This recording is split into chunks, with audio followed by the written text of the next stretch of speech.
দেশের চাবি আপনার হাতে এই প্রতিপাদ্যে দেশব্যাপী চলমান কর্মসূচির অংশ হিসেবে আজ চট্টগ্রামে প্রথমবারের মতো শুরু হয়েছে গণভোটের প্রচার ও ভোটার উদ্বুদ্ধকরণ কার্যক্রম। বিকেলে ফৌজদারহাটি ডিসি পার্কে কর্মসূচির উদ্বোধন করেন প্রধান উপদেষ্টার আন্তর্জাতিক বিষয়ক বিশেষ দূত লুৎফে সিদ্দিকী। জেলা প্রশাসক মোহাম্মদ জাহিদুল ইসলাম মিয়ার সভাপতিত্বে উদ্বোধনী অনুষ্ঠানে অন্যান্যের মধ্যে প্রধান উপদেষ্টার কার্যালয়ের সচিব মোহাম্মদ মাহমুদুল হোসেন খান, চট্টগ্রামের বিভাগীয় কমিশনার ডক্টর মোহাম্মদ জিয়াউদ্দিন বক্তব্য রাখেন। বক্তারা বলেন, গণতন্ত্রকে আরও শক্তিশালী করতে এবং ভোটাধিকার সম্পর্কে জনগণের আস্থা ও আগ্রহ বাড়াতে এ ধরনের কার্যক্রম আগামী নির্বাচনের জন্য গুরুত্বপূর্ণ ভূমিকা রাখবে।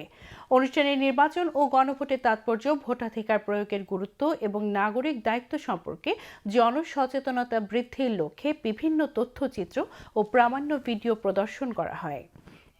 এর আগে সকালে প্রধান উপদেষ্টার আন্তর্জাতিক বিষয়ক বিশেষ দূত লুৎফে সিদ্দিকী সীতাকুণ্ড উপজেলায় বিভিন্ন ভোট কেন্দ্র পরিদর্শন করেন। তিনি সীতাকুণ্ড সরকারি মহিলা কলেজ ও সাদিক মস্তান হাই স্কুল ভোট কেন্দ্র পরিদর্শনে যান। এর আগে তিনি উপজেলা ভূমি অফিস পরিদর্শন করেন এবং কর্মকর্তাদের সাথে মতবিনিময় সভায় মিলিত হন। এ সময় উপজেলা নির্বাহী কর্মকর্তা মোহাম্মদ ফখরুল ইসলাম উপস্থিত ছিলেন।